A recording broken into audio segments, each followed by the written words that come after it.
জীবনে আমার অনেক কষ্ট ভাই। আমি চাই একটা মনের মানুষ। ঠিক আছে? আমার জীবনে অনেক কষ্ট। আমি অনেক কষ্ট করে কাজ করি। একটা আমার ছেলে আছে। ছেলের বয়স ৬ বছর। স্কুলে ভর্তি করে দিছি। তো ছেলেকে স্কুলের বেতন দেওয়া লাগে আমার মাসে ৫০০ কইরা। আর আমি সপ্তাহে ২০০০ টাকা বেতন পাই। বুঝছেন? মাসে ৮০০০ টাকা। এ দিয়ে আমার চলে না সংসার। রুম ভাড়া ২০০০ টাকা দেওয়ার লাগে।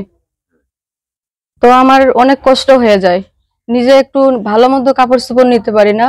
ছেলের বেতন দিতে আর রুম ভাড়া দিতে আর নিজের খাওয়া খরচা দোকান বাকি এগুলাই আমার অনেক টাকা মানে চলে যায় টাকা। আর মাস শেষে যে আমি চলবো এর মতো আমার কোনো ব্যবস্থা থাকে না। দেশ ও প্রবাসীদের সালাম জানাই। আমি মোসাম্মদ জেসমিন আক্তার। আমি আমার দেশের বাড়ি ঠাকুরগাঁও। আমি ঢাকা গাজীপুরে আমি একটি টেক্সটাইল মিলে চাকরি করি। হ্যাঁ, আমি আমার জীবনের গল্প নিয়ে আসছি।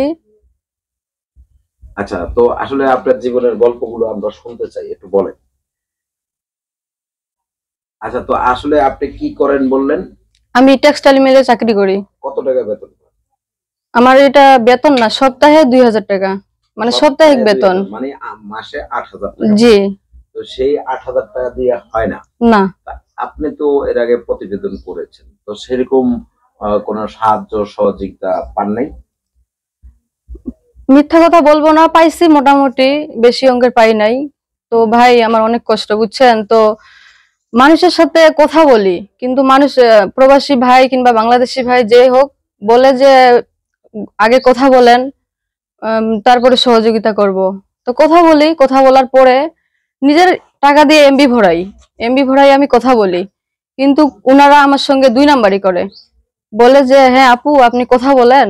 তো আমি কথা বলি, বলার পরে উনারা বলে যে যখন বেতনের সময় হয় তো বলি ভাই এখন আপনি তো বেতন পাইছেন, কিছু সহযোগিতা করেন। বলে যে এখন তো আমি দেশের বাড়িতে টাকা পাঠাই দিছি। তো তখন আমি বলি যে আপনি কেন আমাকে আশ্বাস দিলেন, আপনি তো বলছিলেন যে আমাকে দিবেন। তারপরে বলে যে আপু আমি তো সব টাকা দেশে দিয়ে দিছি, এখন সামনের মাসে ছাড়া পারবো না। তাহলে আমি বললাম ভাই তাহলে আপনি কেন আমাকে আশ্বাস দিলেন, আপনি বলতেন যে আমি দিব না। কতদিন এভাবে আশ্বাস দিয়েছে? ভাই ১৫ দিন ১ মাস কথা বলি, কারোর সাথে 10 দিনও কথা বলি, মানে যার সাথে যেরকম কথা বলার লাগে। তারা কি বলে? বলে শুধু ভালোবাসা চায়। শুধু ভালোবাসা চায়? জি। তো ভালোবাসা নাই? ভালোবাসা তো দেই। কিভাবে দেন? যেভাবে দেওয়ার লাগে। কিভাবে, মানে ভিডিও কলে? না ভিডিও কলে না, ভিডিও কলে শুধু ভালোবাসা দেওয়া যায়, একটা মুখেরও ভালোবাসা আছে। আচ্ছা, তো মুখের ভালোবাসা বেশি না অন্তরের ভালোবাসা বেশি? অন্তরের ভালোবাসা বেশি। অন্তরের ভালোবাসাটা মনে হয় দিতে পারেন না, নাকি? কিভাবে দিব? কিভাবে দিব? মুখের ভালোবাসা দিয়েই তো মন গলাইতে হয়, তারপরে সে অন্তরের ভালোবাসা দিব। উনারা যদি সাহায্য সহযোগিতা করে যে আপু আপনি এটা নেন আমাকে ভালোবাসা দিয়েন, এটা হচ্ছে আলাদা সাবজেক্ট। যদি কোনো কিছু না দেয় তাহলে কি অন্তরের ভালোবাসা দেওয়া যাবে? আচ্ছা, তাহলে অন্তরের ভালোবাসা পেতে হলে কিছু দিতে হবে? অবশ্যই, কিছু দিতে হলে কিছু পেতে হয়। আচ্ছা, কিছু নিতে হলে কিছু পেতে হয়। দিতে হয় অবশ্যই। আচ্ছা, আসলে কি দিলে কি পাওয়া যায়? উনারা আমার যেহেতু কষ্ট, উনারা যদি আমাকে বলে যে আপু ৫০০০ কিংবা ২০০০ টাকা দিলাম, আপনি এটা নিয়ে চলেন। আর যেহেতু আমরা প্রবাসে থাকি, আমাদের বউ নাই, একটু বউয়ের মতোই ভালোবাসা দিয়েন, তো অবশ্যই আমি রাজি আছি। আচ্ছা, বউয়ের ভালোবাসাটা দিতে পারবেন আপনি? অবশ্যই পারবো, না দিলেও চেষ্টা করব, যেহেতু বউয়ের ভালোবাসা আলাদা আর প্রেমিকার ভালোবাসা আলাদা। চেষ্টা করব। প্রেমিকার ভালোবাসাটা মানে বেশি মধুর হয় না বউয়ের ভালোবাসাটা বেশি মধুর হয়? বউয়ের ভালোবাসাটা বেশি, যদি কাছাকাছি থাকে তাহলে বেশি হবে, আর দূরে থাকলে তো একটু কম হবে। আচ্ছা, আপনি দূরের থেকে কি আসলে বউয়ের ভালোবাসাটা দিতে পারবেন? পারবো না। পারবেন? হ্যাঁ পারবো। হ্যাঁ পারবো। সত্যি? সত্যি। আচ্ছা, তো আসলে এই যে আপনার নাম যেন কি বলছেন? আমার নাম জেসমিন। জেসমিন। জি। জেসমিন, আসলে আপনার স্বামীর সাথে কি হয়েছে, কি ঘটেছে সেই কথাটা একটু যদি বলতেন। স্বামীকে ভাই অনেক ভালোবাসতাম, কিন্তু আমার স্বামীটা হচ্ছে কি বলবো, আর অনেক দুঃখ দিয়ে চলে গেছে। দুঃখ দিয়ে চলে গেছে? জি। আসলে কি এমন মানে ঘটেছে যে স্বামী আপনাকে ছেড়ে চলে গেছে? দোষটা আমারই, বেশি ভালোবাসা দিছিলাম তো, তাই আমার কপালটা এরকম হয়েছে। আচ্ছা, তার মানে কি কম ভালোবাসা দিলে স্বামী থাকে? এক কথাই আছে, অধিক চালাকের গলায় দড়ি। বেশি ভালোবাসা দিতে হয় না, ঠিক আছে? বেশি ভালোবাসা দিলে সেই ভালোবাসা বেশি দিন টিকে না। ওই তো বেশি ভালোবাসা দিতে গিয়ে আজকে আমার এরকম হয়েছে। আচ্ছা, তো আসলে এখন যে আপনার দায় দায়িত্ব নিবে তাকে কতটুকু ভালোবাসা দিবেন? বেশি দিবেন না অল্প দিবেন? আমার অন্তরে যা ভালোবাসা আছে, যেটা প্রয়োজন আমি সেটাই দিব, সেটা দিবেন অবশ্যই। আচ্ছা, তো জেসমিন আসলে আপনার এখন বর্তমানে বয়স কত? আমার বর্তমান বয়স চলতেছে 20। 20। আপনার বিয়ে হয়েছিল কত বছর আগে, মানে বিয়ে কত বছর বয়সে? আমার 14 বছর। আচ্ছা, তো আপনার বাবুটার বয়স কত? 6 বছর। 6 বছর।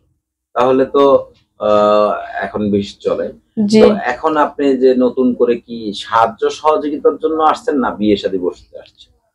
প্রথমত সাহায্য সহযোগিতা করবে, কথা বলবো, ভালো মন্দ যাচাই বাছাই করবো, তারপরে বিয়ে শাদী। আচ্ছা, মানে আগে কথা বলবেন ফোনে, তারপর হচ্ছে চিনা জানা হবে, তারপর বিয়ে শাদী, জি নাকি? জি। আচ্ছা, তো জেসমিন আসলে কেমন বয়সের লোক হলে আপনি বিয়ে বসতে চান? আমার যেহেতু 20 বছর, একটু লাউডলি বলেন। আমার 20 বছর বয়স, আমি 30-35 হলেই চলবে। হুম, যদি যদি এর চেয়েও বেশি বয়সের কেউ আসে? এখন একটা কথা বলি, ছেলে মানুষগুলা শুধু টাইম পাস করে, ঠিক আছে? আমি একটা জিনিস দেখছি, বয়স্করাই কিন্তু টাকা পয়সা দিয়ে হেল্প করে, উনারাই কিন্তু মনের দুঃখ বুঝে, কিন্তু ছেলে মানুষগুলা বুঝে না, এরা শুধু টাইম পাস করে। আচ্ছা, তো এখন আপনি আসলে কি সিদ্ধান্ত নিতে চান? কারণ সিদ্ধান্ত আমার কি জানেন, সবাই খাওয়াতে পারবে, কিন্তু একটা হচ্ছে খাওয়াটা বড় জিনিস না, একটা মনের আবেগ, ভালোবাসা, দুঃখ বুঝা, এটাই হচ্ছে বড়। আচ্ছা, তাহলে কি আপনি চাচ্ছেন যে মনের দুঃখ যে বুঝবে তার কাছে আপনি যাবেন? জি। আচ্ছা, তো আসলে আপনার মনের দুঃখটা কিভাবে বুঝতে হবে সেই কথাটা যদি একটু বলতেন। এখন দুঃখটা কিভাবে বুঝবে, এখন আমার একটা বিপদ হলো, সে আমাকে সেই বিপদ থেকে উদ্ধার করলো, হুম, ঠিক আছে? আর উনি এখন বিপদে পড়ছে, আমাকে অবশ্যই কিছু না কিছু দিয়ে উনাকে সাহায্য করতে হবে। যদি আপনি কিভাবে সাহায্য করবেন, কিভাবে উদ্ধার করবেন তাকে? যেহেতু আমিও একটু চাকরি করি, আমাকেও দিতে হবে। যদি উনি বিপদে পড়ে আর কি, তাহলে আমি দিব। হ্যাঁ, আর আমি বিপদে পড়লে উনাকেও আমার পাশে থাকতে হবে।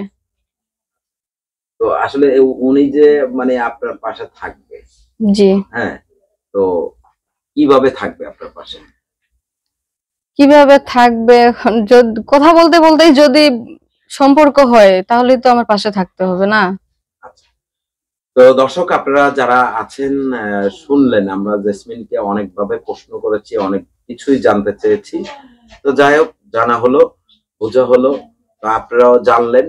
আপনাদের যদি ভালো লাগে কারো, তাহলে এই জেসমিনের সাথে যোগাযোগ করবেন, এবং যে বিয়ে শাদীর দায় দায়িত্ব ইউটিউব কর্তৃপক্ষ কখনোই নেয়নি, নিবে না। আপনারা আপনাদের নিজ দায়িত্বে জেসমিনের পাশে দাঁড়াবেন, বিয়ে শাদী করবেন, আপনাদের নিজ দায়িত্বে। ইউটিউব কর্তৃপক্ষ এগুলা দেখে না। তো আপনার সাথে কি যোগাযোগের কোনো ব্যবস্থা আছে? আমার ফোন নাম্বার আছে, বলেন। 018-436-22-958। আচ্ছা, তো আপনার কি দর্শকের উদ্দেশ্যে কিছু বলার আছে কি? দর্শকের উদ্দেশ্যে এতটুকুই বলবো, যেহেতু আমার স্বামী নাই, একটা বাচ্চা নিয়ে আমি কষ্ট করে খাই, আপনারা আমার পাশে থাকেন, আমিও আপনাদের পাশে থাকবো ইনশাআল্লাহ। সকলে ভালো থাকবেন, সুস্থ থাকবেন। আল্লাহ হাফেজ। আসসালামু আলাইকুম।